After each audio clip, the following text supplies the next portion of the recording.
Welcome to the Ultimate Landscape CEO podcast. Our guest today is Marc Nissim, Harmony Design Group. He's in Westfield, New Jersey. I believe that's near Princeton.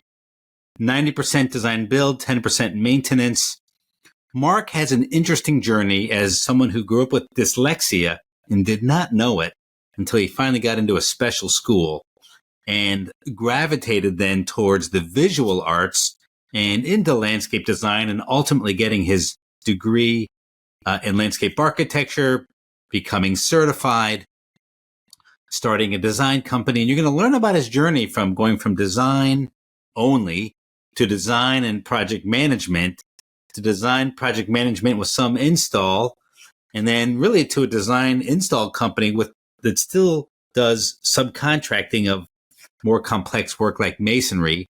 You'll learn about how he really has grown his business over the past few years, how he went about greatly increasing his profitability, and what his superpower is as someone with dyslexia, and how he uses that superpower in his business. And we end the podcast talking about his goal of really helping others that have learning disabilities. And this can be an inspiration to you if you have one, or if one of your kids has one. And it's just a great journey of a young person who's really on his way. I mean, he's not young, he may be middle-aged, but younger than me. And his company's $5 million in revenue. He's had it for 18 years. He owns the company 100%. This is a very interesting podcast for anybody who's been on either of those journeys that I've just mentioned. Here we go. Hey, Marc, welcome to the podcast. Hey, Jeffrey. Really glad to have you here. Let's just jump right in. Tell the audience a little bit about you and your business. Sure. I am the owner of Harmony Design Group. We're in Westfield, New Jersey. We're a landscape architecture, landscape construction company. We've been in business 18 years, and I started the business out of my home by myself, and it grew to now I have 15 full-time employees, and we're about $5 million revenue business. Some people text me, email me, "Hey Jeff, you should show some smaller companies." And probably when I first met you, you were a lot smaller, but now you're already what I would call, once you're 5 million, you're no longer small. Yeah, when I joined the peer group, which is probably about 3, maybe 4 years ago. Yeah, I think. 3, yeah. I was probably like a $3 million company, and I was like 3% net profit. And I'm happy to say today that after working through the peer group and making all the improvements on my business, the gross is increased, but also the net now. So we were 20% last year, and we're hopefully going to be similar this year. So it's been a great success, the peer group and the mentoring. Yeah, I appreciate that. You've been willing to get beat up, so to speak. Like the way you needed with a K, and it's but you've implemented really well. Now, I'm excited to have you on here because of your personal story. And so I'm going to let you tell it. Why don't you take us back to the beginning, even before you got into landscaping, what some of your challenges were, and then we'll get into how you got into landscaping. Sure. When I was in elementary school, I had a pretty difficult time with learning and dealing with the school and the language arts and such. And I actually had to stay back in second grade because my language arts skills were just not really on par with where others needed to be. They didn't really know how to help me in elementary school. So I always struggled a bit with spelling and reading comprehension. My math skills and art skills were really strong. They knew my IQ was high, but they just couldn't figure out why I couldn't really read well and spell well, and why reading was such a difficult task for me. Finished elementary school within the public school system. My parents knew that it just wasn't a fit, and they weren't giving me um, the education that I needed to succeed. And they knew something was up. They didn't know what it was. So in seventh grade, I was about 13 years old. I attended a private school, and right away I was diagnosed with dyslexia. So dyslexia basically, affects, how a lot of people affects people's spelling and reading abilities. And I was also super interested I was always working outside with my dad, and I had a little lawn company, probably like a lot of your peer group members, Yeah. So outside of school, I was doing sports and my own lawn business, and my parents would tow the trailer behind their van and drop me off on a block and leave me there. And then I'd have to go in, this was before cell phones, I had to go in to one of my clients' homes and use their telephone and have them call my parents to come pick me up after cutting grass for, a couple hours. And so my lawn business sort of started back then. But through once I got into the private school, Jeffrey, I was able to go through their learning disabilities program, which allowed me to get tutoring. And basically, you're never going to be cured of dyslexia, but they can teach you skills to circumnavigate the deficiencies you have. So you learn how to work around. Could you explain to us who don't really know about it? I'm imagining it's more than you can't spell, and it's more than you have trouble reading. What's the underlying, bigger issue?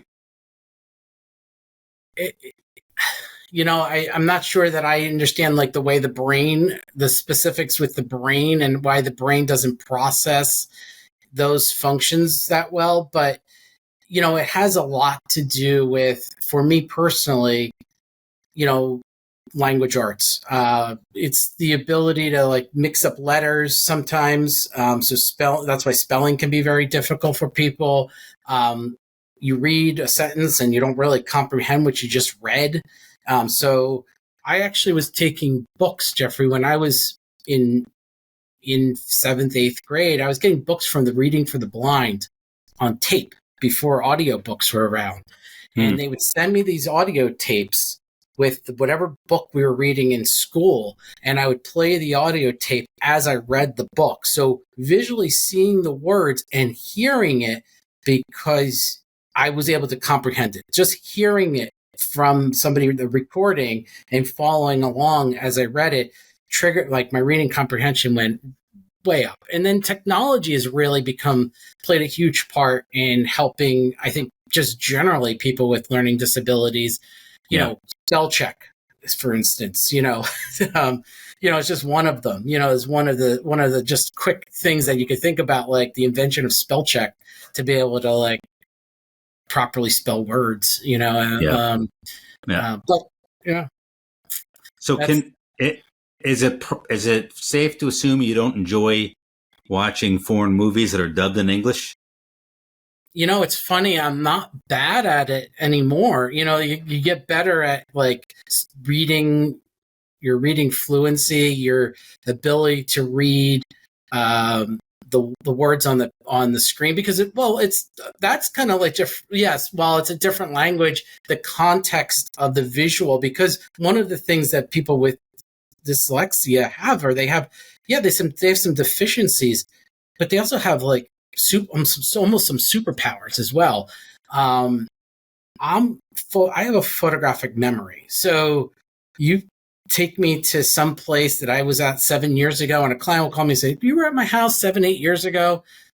Maybe you probably don't remember." And I was like, "Well, just tell me your address again." And then I look at the house on Google Maps. I'm like, "Oh yeah, I remember you wanted to do this, and you wanted to do that, and you wanted to do this in the background." And they're astonished that I can recall just from seeing a picture of the front of their house, that my brain quickly just can recall every single thing about that conversation that we had. So probably with foreign movies, the context of the picture, along with being able to, it's not super slow usually, the text on the screen, I can get through it, and so it doesn't bother me more so than reading a long book. with, with no, like, audiobooks are great. So, that's still a great thing. I probably would have never been a lawyer, for instance, like having to read all that like law and have to memorize all the legal Yeah. law. That would have not been a field for me. I think in some countries or in some circumstances, they actually call it reading the law. So Yeah. that would not be fun. Yeah. So I actually picked a field. So in 11th grade, Jeffrey, after I got help with learning how to circumnavigate the disability, I took the SATs, and you were able to, because you have a learning disability, take them untimed. So they get rid of your time constraint. And I applied to University of Connecticut through their learning disabilities program that they have for, and anybody with a learning disability can apply through there. Students with disabilities, probably not just learning disabilities. I was admitted through that program. I have to say that I never actually took them up on any of the resources that they probably had to offer for me.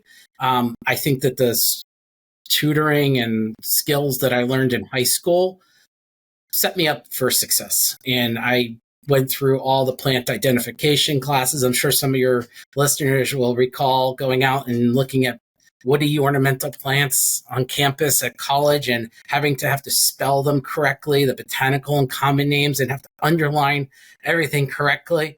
And I did it. I got through it without any extra help. Nobody knew. None of my professors knew that I had a disability. I just did it. I mean, just probably, just memorized the words and how to spell them, all the botanical names. So what's your degree in? Yes, I have a bachelor's of science in landscape architecture. And are you certified or whatever it is?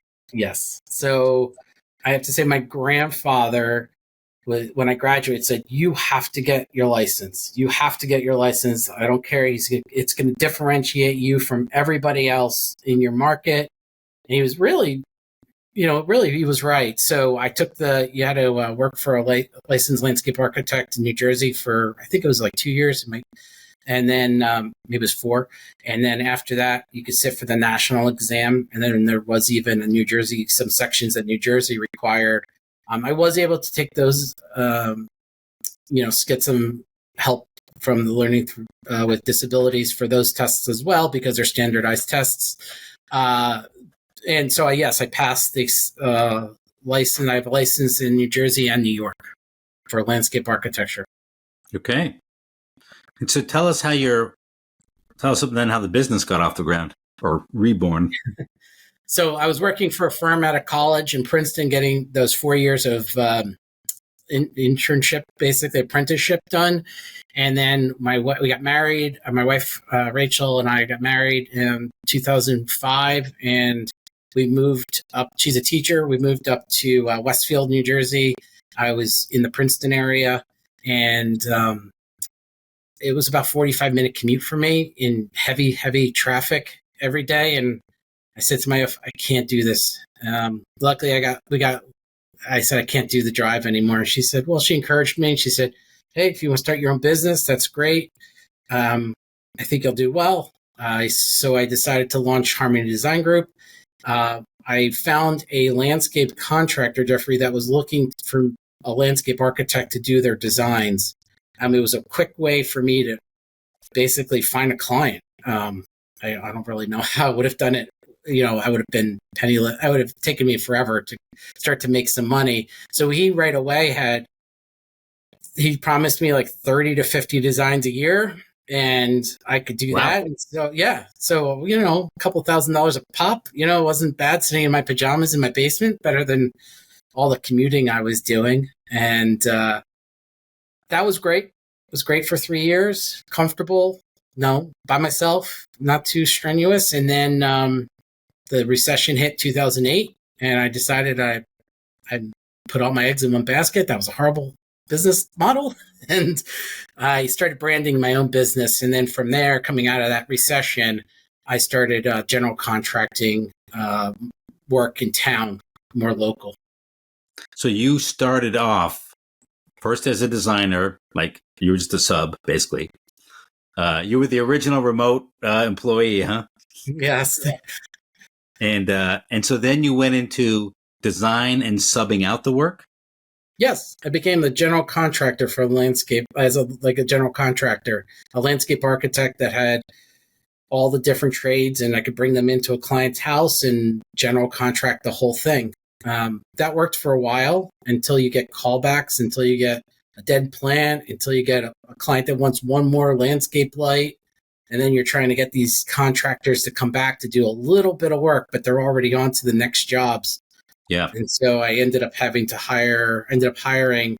one foreman with a little equipment trailer and a pickup truck to go do all those little odds and ends for me. And then that led to 5 trucks now, excavators and skid loaders and the whole, crews and a couple designers. So you subbed it all out initially.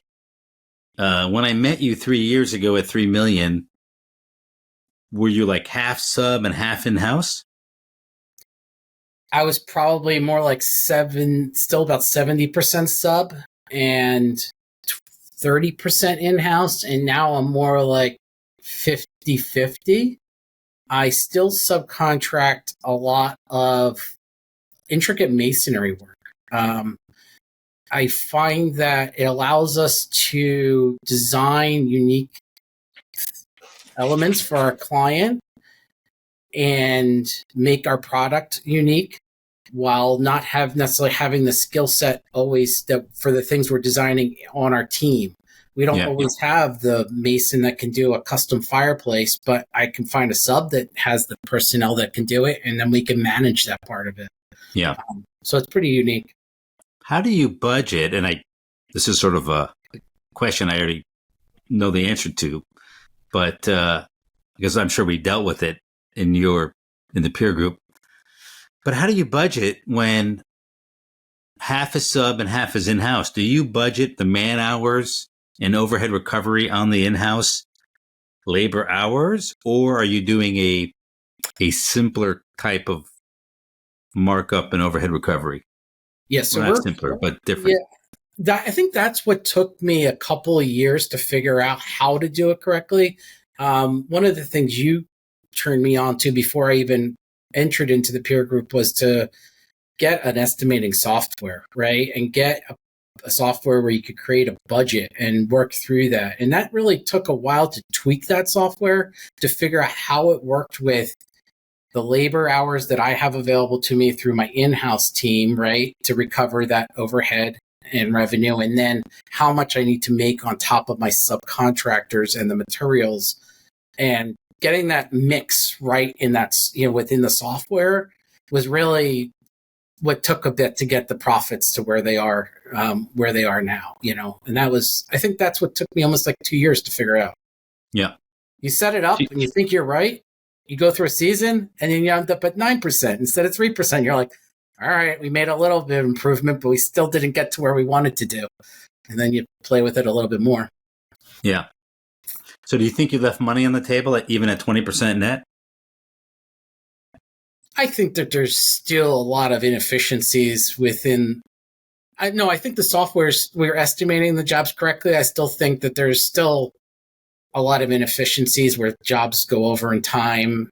Guys, we have to go callbacks, just like everybody else has, where, we could have that 20%. Our estimates are probably now trending this year more like 25%, and we'll probably still end up around 20 because we had to go fix a lawn that one of my guys didn't grade correctly, and there was a puddle in the middle of it and cost me 2 days to go back to fix.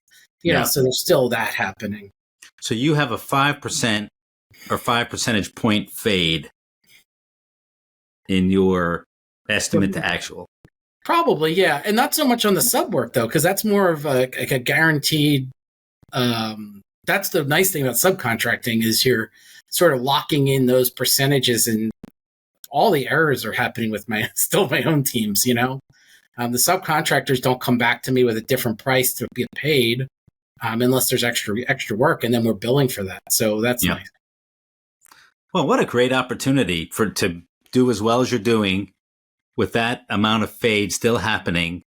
You have a excellent opportunity to increase the profitability. Plus, if the market gets tight, you can pull your guys together and, hit them over the head a bit and say, we have to get more efficient so we can bid, more tightly.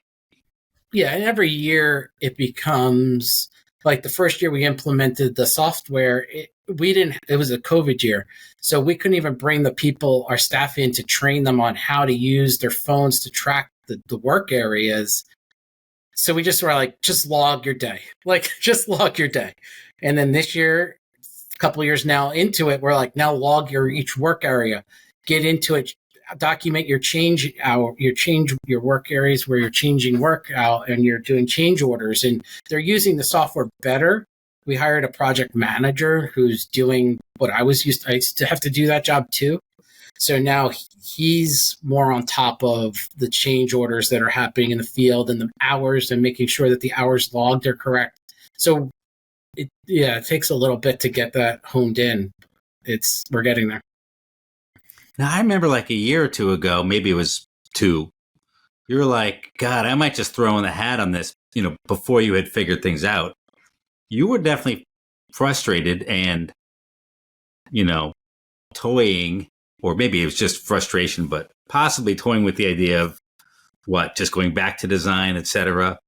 And so how close did you get to throwing in the towel, and what changed your mind? I don't think I was going to throw in the towel, Jeffrey. I think it was just like I knew we were building great work and our portfolio was amazing and we weren't making any money doing it. I was killing myself. We're designing great work. We're executing great work. We're building great work. Clients are getting a great product and I'm not able to pay for my kids to go to college. I was at a point where like something's got to give. I got to fix it because the work was too good. The end product was too good and the deliverables were too good to not be making what we deserve to be making. Yeah. So I didn't get that close to like throwing in the towel. I think it was just more like I was frustrated that the work was great and the profits were not. Yeah. I see a lot of companies, and I've mentioned this on previous podcasts, but I see a lot of companies like yours where the next project is for the portfolio, but after that, we'll start making money. And they're always upping their game to something a little more difficult, a little sexier. It looks great, and they don't make money, and they rationalize it with some future potential that they don't quite ever reach because they're always pushing the envelope. It sounds like you've either not fallen into that trap, or you've gotten over yourself, or you're really able to charge correctly even when you push the envelope. Which one is it? I think I built my portfolio on doing the work to build those jobs that, get you the brand recognition. And so now I can charge more, still do unique work. We try to make it a little bit cleaner in terms of not every single thing has to be completely custom. So there are some more repetitive, both from an estimating side and a production side. We can estimate it correctly and we can build it correctly because we've now used one modular block for all our retaining walls, let's just say, like as opposed to flipping back and forth to different brands and different products that get assembled differently, so like that's just like an easy one to say, but like maybe streamlined our plant palette a little bit to like what really works, like trees that, we love to use, but not like a billion trees, not completely. It's custom, more like semi-custom. Yeah. I call that mass customization. I agree. There are elements, Jeffrey, that we do that are completely custom, like a client wanted a fireplace with a recessed TV above the mantle. That was completely custom, but we charge for it accordingly. Well, I think that you're in a good, unique spot where you can do custom work and still charge for it. So you're at the right intersection of, brand, salesmanship, knowledge, confidence. Yeah, I agree. I think we're in a good spot. We're in a good area. There's a lot of our clients are working on Wall Street, so we're getting a lot of commuters to the city. And so we have a fairly affluent clientele, which is nice. So what's your maintenance vision, if any? Yeah, that is actually probably the next big step. So it's funny that I started as a 13-year-old cutting grass. And then as soon as I got my degree in landscape architecture, I'm like, I'm too good for maintenance. I'm out. I sold my maintenance, my little lawnmower and my trailer. I did it all through college somehow. And then as soon as I got my first real job, nope, I'm too good to cut grass. But we are doing a little bit of maintenance now. We have a crew that does it for our design build projects. And our vision is our next big step is going to hire a maintenance manager / salesperson and have that person really, we also, so break our books up, right, Jeffrey? So instead of just having design, build, and maintenance, which we currently have all under one overhead in our software, to break it into divisions so that the maintenance can carry its own overhead and profit and loss. And then the focus is going to be to really develop that business. I want it to be eventually maybe about 50% of our revenue, Yeah. I hammer every design build heavy company I meet to grow maintenance. And, 1 out of 20, maybe they're just like pure hardscapers. Okay, that's your thing, but be ready. But anyone who's built up significant overhead brand, I am just constantly beating the drum. We went to visit Drost for the Summer Growth Summit last year. You were there, right? I did not make that trip either. Oh man, you missed it. But when I first started working with them, they were like you. They had more maintenance than you, but they were still founder, reputation driven. And I just year after year, just beating the drum. And now they have a huge maintenance and irrigation and tree service portfolio. And the value of their business has gone up dramatically because of that, the stability of the business. So, and it takes a lot of time. So it's like the drum beat out in the woods, right? Boom, boom, boom. I'm all about building the maintenance. It's when I joined my family's business in Connecticut, right? Other side of New York City I assume from where you are. That's the first thing I said was, ooh, we are a design build heavy company. The company had huge dynamic ups and downs with the economy. We'd make money, we would not make money, and really all over the place, doing a lot of custom work. And we did have maintenance, but not enough. And so that was my constant drumbeat. And it greatly, the company eventually grew the maintenance. The value goes way up, stability. So you're a young guy, but I think you're a young guy. You seem like a young guy. Got a little bit of gray hair, Jeffrey. Yeah. But the plan, that is the plan. Because I know from the other growth summits that you've had, and I did go to St. Louis to that one, and there's great opportunity in the maintenance as a supporting the business and also being the piece that actually makes the business sellable. Because right now the business is still a little bit too centered around me. And, a little bit. You think so? Just a little bit. Well, listen, I built the management team's coming. It doesn't happen in a day. It takes a bit of time. No, that's true. And you sent your management team to the summit. So that was, what did you do? Do you want to tell the audience here? What'd you break? Oh, yeah. So in July, I had a root meniscus tear to my knee and cartilage defect in my knee. So I went, had surgery in New York City, and they repaired the cartilage with some fancy schmancy thing. I actually got a cadaver piece of cartilage put into my knee and retied the meniscus back down to the bone in my knee. So I was 6 weeks non-weight bearing, and so there was no way for me to travel to Chicago and stand in the 100-degree heat at Mariani. I was already swollen. I could only imagine how much more swollen I would have been. But Yeah, but I sent two of my managers there. It was a great opportunity to, I think that it's a great opportunity to give them additional learning and expose them to so many other companies, not just the speakers at the growth summit, that were there from Mariani's group, but all the people in the room.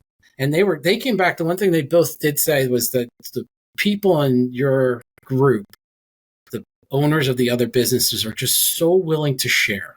Everybody Mm, is so open, and there's nobody hiding. There's nobody not telling the whole story.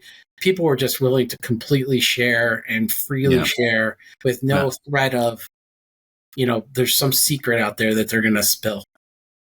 I love that. I love that. Really, it's the foundation of each peer group, right? But in our larger community, people still feel like, we're all going to rise together. All boats go up together, and they're very open, even between each other. Yeah, and then when I come to the summit, the conference you have in New Orleans, um, in the winter, I've met so many owners from, so many great owners from other businesses that are in other peer groups. And I've networked with them and speak to them a couple times a year on my own, just to check in to see how they're doing. And Yeah, if I have a question that maybe I'm not getting maybe the answer from the way I think I want the answer from my peer group, I'll reach out to those people as business owners of maybe slightly larger businesses than I have and hear what they have to say if they've had similar experiences. And they're always willing to pick up the phone and spend some time with me. It's been great. yeah, yeah. That's one event that the public doesn't know about it. It's really just for guys like you in the community. So, we're back to growing your maintenance. You're going to hire kind of like a mini visionary, or at least a good salesperson, to drive maintenance. And who's going to do the production if they're the salesperson you're going to hire? Yeah, so I have a team that's currently doing production, but they're only doing it 2.5 days a week right now. So the first step would be to make them a full-time maintenance team. So sell enough between the weekly mowing, and then the fine gardening and capital, the capital improvements that people would do, the enhancements. That would occupy that team's every day. And then I see that being like a two team, one team that does enhancements, one team that does mowing and so that would grow to two teams quite fast. That's Yeah. kind of my vision on that. Yeah. The tough thing is, as you grow maintenance, and as you get better, your install sales will grow, and it will be hard to catch up with your maintenance unless you do some acquisitions, or, have a terrible recession and install falls dramatically. But it's hard to scale maintenance to catch up when you have so much momentum in install. Yeah, that's why I'm going to do it as almost like it's going to be under our umbrella, but like I'm going to get a separate division manager, and I'm going to, it's always like, do you put the cart before the horse? I think in this case, definitely worth hiring the person to manage and lead that division and grow that division. Yeah. Because I don't have the time to do it myself. Like, I just don't. And I know that, and I recognize that. And nobody else on my team does either. So I'm going to hire that person and let that person build it with me and work, show them how to use the software to create the budget and really get them in from the ground up and understand everything that goes into that. Well, you have two choices. You get a young buck in from the ground up, or you get someone who's worked and grown a $2, $3, $4, $5 million maintenance division, and they're, I don't know, jaded, or they work for a boss they don't like, or they got too far away running a larger team and they miss working entrepreneurial. So you really have a couple choices on how to go about scaling that.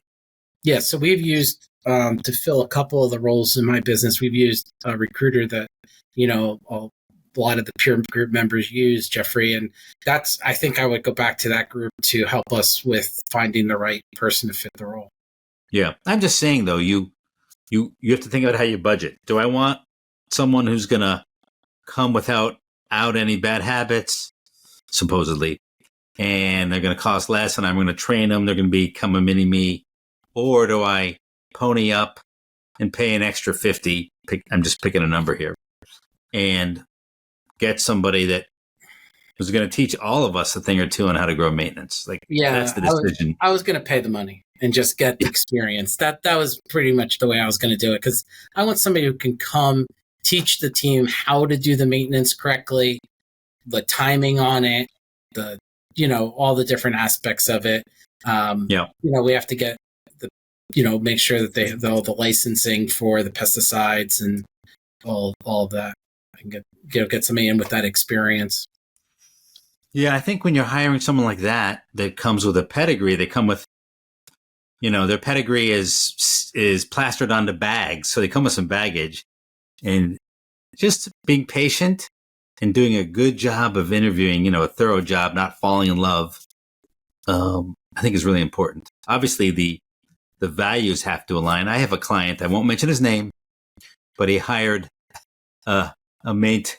It begins with B, and he hired a maintenance gentleman to run his maintenance, and the person was sort of at the end of their career, and they didn't want to work. They did not want to work, overtime. If they left work on Friday at whatever, 4:00, what have you. And this reminds me of a story of a client. His name begins with B. That's his first name. And he hired an older gentleman to not start up his maintenance, but really take it over, bring it to the next level. And what he found out was that this gentleman, he's like, hey, I want to retire. Here was an older gentleman. Dedicate myself to your company. But by retire, he also meant slow down. And when he left work, end of the day, whatever time it was, 4:00 or something, 4:30, I don't know. But if there was a problem, it wasn't urgent. It could wait till tomorrow. And end of the week, if there was a problem, it wasn't urgent. We'll get to it on Monday. And they just were not in alignment. It did not work. And he had to, pretty quickly figure that out and move on and bring somebody else in. And so sometimes when you hire an experience, it's just a little caveat story there to watch out for. If you bring in somebody who's too far on that curve, make sure they're still willing to dedicate to 5-star customer service. Yeah, that's actually one of the things we were talking about this week in our office at our scheduling meeting, was how do we provide that 5-star customer service throughout the whole process, right? So people love the design, they love the build, but in the middle, it can get a little bumpy sometimes, right? For our clients' experiences. And so for sure, when you're thinking about maintenance, it's really about being attentive, being that concierge to that client. And so when I hire the maintenance manager or salesperson, it's really, they're going to be a concierge service. Because what I'm building isn't mow and blow lawn care service. It's going to be a much higher end product, and the clients are going to want that person available to them, answer their phone, get back to them quickly, execute on it in a reasonable amount of time. So that is very important to the next person we hire and bring into our organization. So let's go back to your superpower. So how do you use that superpower now at work? Well, I touched on it before. I think that with having dyslexia, it really brings a vision. I have a vision for what a client's backyard's going to look like quickly after hearing what they have to say to me about their wish list. You tell me you want whatever the wish list is, I can almost draw the thing and visualize what it's going to look like before I've even put pen to paper. And I still am very involved in at least the initial concept drawing that we put together as a team, Jeffrey, so that I've had that. I'm also doing most of the sales still. So that's my main role: vision, sales, and helping, kind of doing these kind of concept drawings for the client. I've gotten a little bit mostly out of production. So that's freed up my time, and I can focus more on the business side of it. But having the ability to kind of help my team, like they put together the survey base map, all the zoning research, and they come to me with the base plan, and I sketch out some concepts really fairly quickly. So it's unique that I think that I can put together those concepts and really visualize the project in 3D very quickly from, a very, very early meeting. I like I talked about the photo. I have a vision. I can really see what clients' houses look like and remember with that photographic memory that I have. Pretty much everything that we talked about from a very long time ago. My office always jokes with me about that. They're like, well, with your photographic memory, what happened at this client's house? And they'll throw me a plan or throw me, because it's faster than going into the computer to try to figure it out. So that makes it really unique. I think that's really quite the superpower. I think also, like, I'm pretty outgoing with clients, Jeffrey, and I have an easy time talking to them. And I'm not sure if that's just my personality or has something to do specifically with the dyslexia, but there's a lot of very famous entrepreneurs out there that have built huge brands that have dyslexia. And it's probably some of it makes me successful and Harmony Design Group successful, made them successful as well. Well, where else does it come to play in the business? Well, definitely the design part, the visionary part, imagination, the creativity. I often can see the problems or the questions that clients are going to have before the phone call comes. I can anticipate, and I tell my people, get back to them. They're going to ask this. And like literally when they call them or we get back to them, they're like, oh yeah, you were next on my list to call about that thing. It's somehow like, I don't know how, like if that's just being an owner or having the seasoning or really just understanding like what the clients want and really thinking through. I'll wake up in the morning and I'll just have like light bulbs will go on for certain things that are happening in our organization or ways we could do things better. And it's kind of really kind of amazing sometimes how I can problem solve quickly. And that's a huge thing. Yeah, I think that's very entrepreneurial. For sure. Where do you get your inspiration from? Traveling. So I love to travel when I'm physically able to do so. So this summer's been a little bit of I've been a little depressed because of that. But last summer we went to Croatia. That's why I wasn't at the Summer Growth Summit last year. So traveling, seeing architecture. I'm always dragging my wife and my kids to a botanical garden while we're traveling. We went to Italy, and I said to my wife, "We got to go see Villa d'Este," and she was just like, "Really, really?" And I got it, and I said, "Yeah, it's so cool. They built the whole thing on the side of a mountain, and there's not a pump that runs all these fountains there." And you get to go see something that you studied in college and see it in real life and see all the fountains. That's pretty neat. I love to study. Since I'm such a visual learner, Jeffrey, often I'll just be looking at Instagram pages of famous landscape architects, landscape contractors doing good work. And I'll either take a screenshot of a picture or something I love and just kind of stays there on my phone. And then when I want to find it, I can usually find it pretty quickly to pull that idea back out. So, Instagram's really kind of neat from a visual standpoint where I can kind of look at some cool work.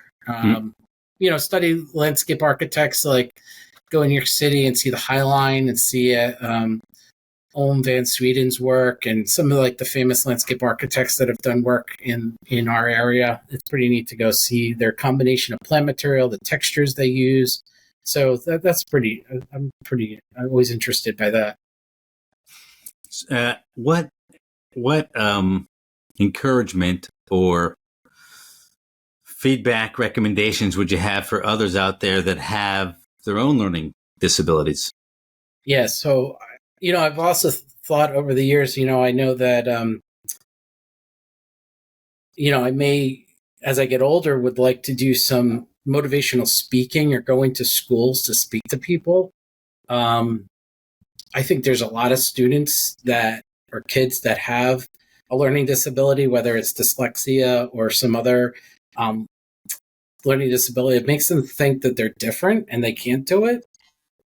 And I like to think that I'm pretty successful, that I've overcome the disability, built a business that's, reputable, well, outstanding in the community. People love the product we provide them, and that I could give back and teach people that there's so many ways. You just have to figure out what you're good at.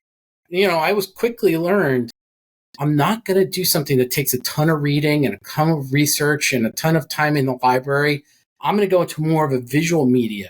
So landscaping is a visual media. We build, we design things. We create things for people out, that they can see and touch and feel.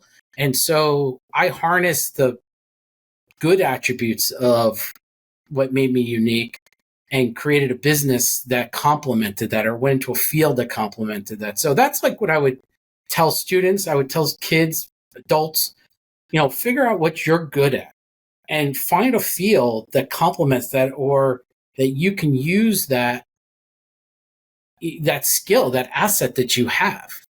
Don't fight against the things that you're not good at. Just I like that term superpower. And so I could see, telling kids to find out what their superpower is. Yeah, I agree. Sometimes it's pretty easy. And sometimes it's, I have two daughters, Jeffrey. One of them has dyslexia and she's just like me. And so she could do, obviously anything she wants, but she's like, just like me. My other daughter is not as much like me, right? So I don't know what her superpower is yet, right? And we haven't figured that out yet. And it'll be interesting to, as she gets a little older, to really harness that and figure out what makes her unique and what kind of field she might be interested in as she gets older and thinks about going to college soon. My younger one is 100% just like me. I don't know if she'll be in the business someday. I'm not forcing her to. But she's creative, visual, interior design, something like that will be something like the show she would love to get into. Well, the Harmony Design Group can have interior design under its umbrella. That's why I made the name the way I did. So I could have lots of little tentacles that go out over time and build it as divisions. Excellent. Hey, listen, I really appreciate you sharing, being transparent. About, what's going on with you personally. Not everybody is. So I think it's helpful for other people to hear that. And so I really appreciate you doing that. Thanks for taking the time with us here today. You're welcome, Jeffrey. And thank you and your entire peer groups and my peer group specifically for all the support they've given me over the last 3 years. And, I wouldn't be where I am without that support and the mentorship that you and Sean have given me. You're welcome. Totally welcome, Mark. You're killing it. Thank you.